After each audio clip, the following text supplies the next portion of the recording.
I think really one of the main aims that Ripple Africa has is to help the local community help themselves.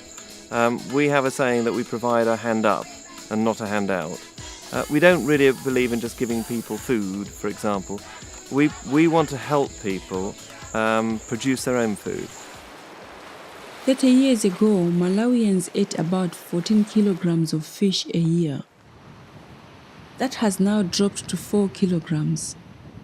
There simply aren't enough fish in the lake for the amount of fishing that goes on. In 2005, Ripple started building inland fish ponds, which allow a constant and sustainable number of fish for food.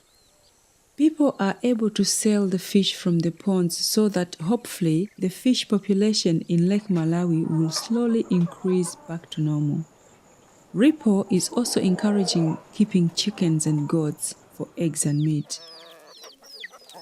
All of these projects are funded by microloans. A microloan, basically, it's just a very small loan.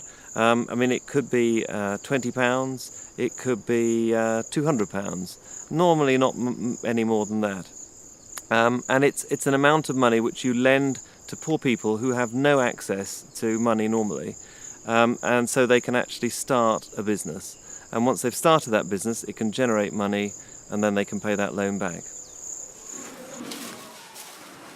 Primary education in Malawi is free. That is from standard 1 to standard 8.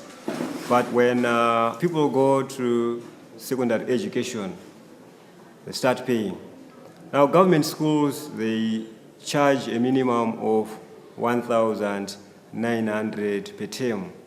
And to this is a small figure, but comparing with the standard of living here, we'll find that most parents cannot afford to pay their school fees to their children. And now this has an impact of many people passing standard 8 but failing to proceed on with their secondary education because of school fees.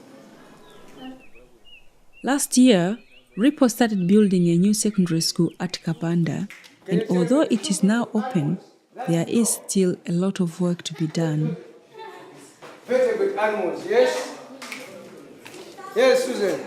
Malawian secondary schools have forms 1 to 4, but there is currently only one classroom. The vertebrate animals.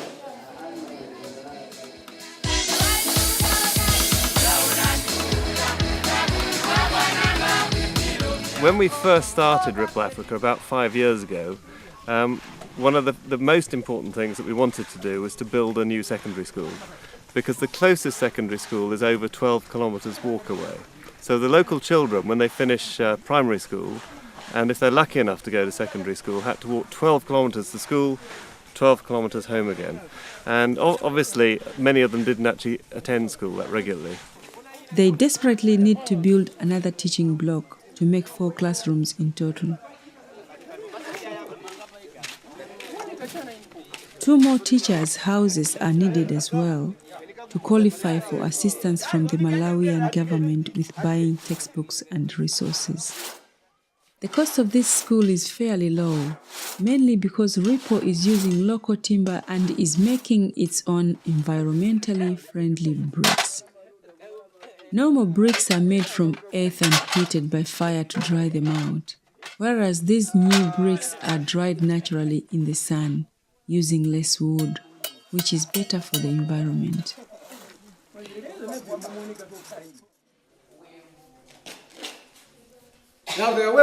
Ripple desperately needs more money to continue work at Kapanda.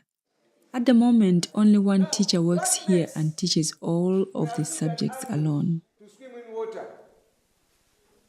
Ripple wants to have 4 teachers living and working at Kapanda. The school needs more teaching materials, a science lab, textbooks, playing fields, sports equipment, and a good running water supply.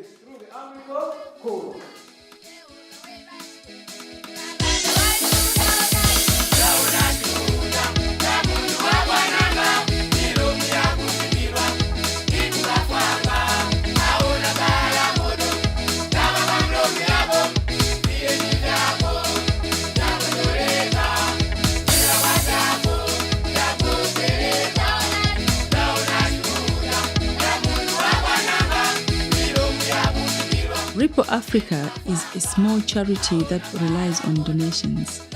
Volunteers and local staff work hard to make a difference to the lives of some of the poorest people in the world. They have already helped so many people in communities like Oma's, but could do so much more with your help.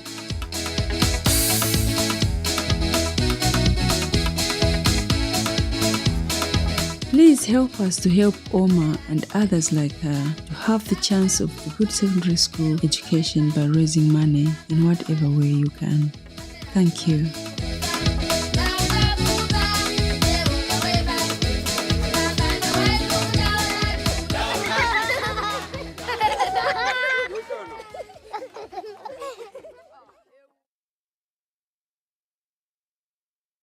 Lelo tionesa jino yake ya Yesu yomwe anachita